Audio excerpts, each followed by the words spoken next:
Hi friends, Miss Stephanie here for another First Chapter Friday.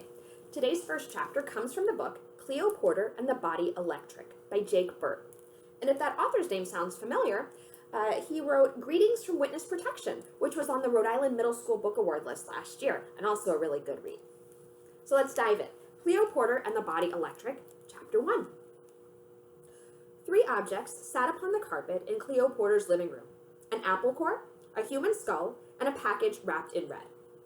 It was the last of these that had Cleo well and thoroughly vexed.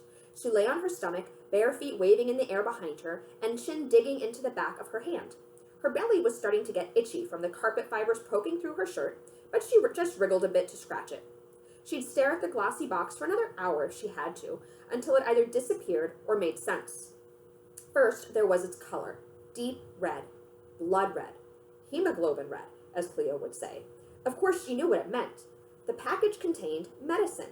But she wasn't sick, her mom wasn't sick, her dad wasn't sick. And Miss Vane, well, she couldn't get sick, so there was no reason Cleo could see for them to have medicine.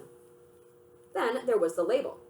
Miriam Wendemore Adizia, 412263, 25 May, 2096. The address was right. Cleo had even sung the silly little song her dad had taught her to remember it. The number starts with 412, a place to live for me and you. Rounded off with 263, safe from influenza D. The date was obviously right. The name? That was all wrong. Cleo pulled up to her knees, dug her nails into her belly for a few satisfying seconds, and then reached for her scroll. When she had it unfurled, it clicked into a stiff board, and she propped it against the package.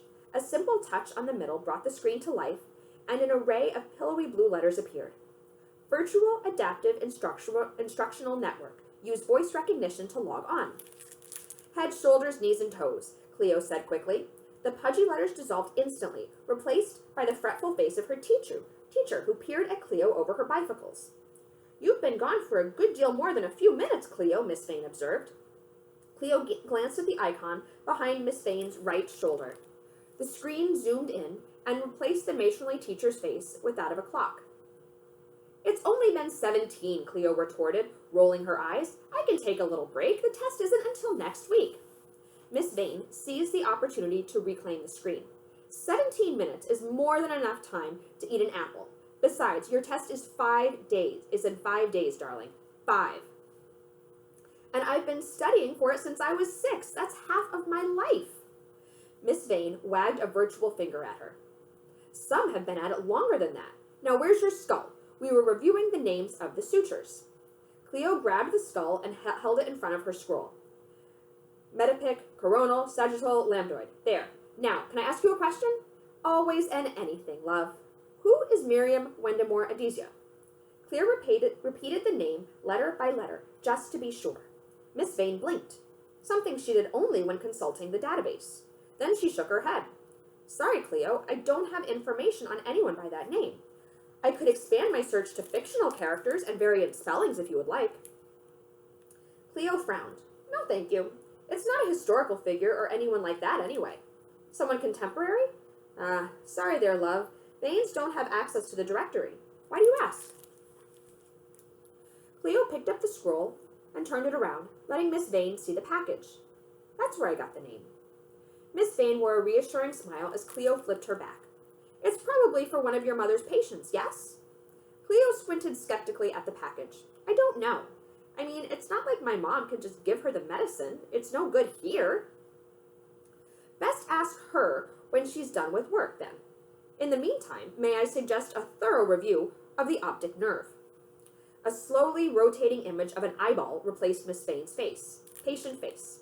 Cleo's eyes weren't on it, though. Instead, she was staring at the door that led into her mother's office. The seal around the edge pulsed a quiet orange. Her mom was in surgery. So that was a dead end then. Maybe our tube malfunctioned, Cleo said suddenly, and she scrambled to her feet. Miss Vane's voice followed her. Tubes don't malfunction, dearie. They're just tubes, and packages don't get delivered to the wrong place. Cleo ignored her. The tube jutted into the kitchen like a giant maid of glass had shoved its finger through their wall.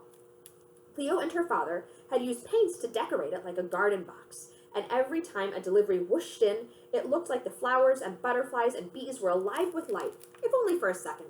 When she was younger, she'd press her face to the rounded end, watching for deliveries and screaming ecstatically every time the shutter in the wall opened. That was her dad's cue to slide open the top of the tube and grab the delivery, whether it was food or soap or a replacement scroll.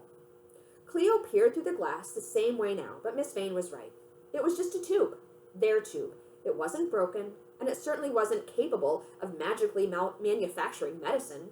Still, something weird had happened, and it involved that tube. Cleo knew it. Mostly because, other than the tiny air vents and the compost chute, it was the only way anything got into or out of their apartment. Ever. And that was Chapter 1 of Cleo Porter and the Body Electric. So to find out more about the mysterious package and maybe why nothing goes in and out of that apartment, you can check this out from the Loudet Library. Take good care, keep on reading, and I'll see y'all soon.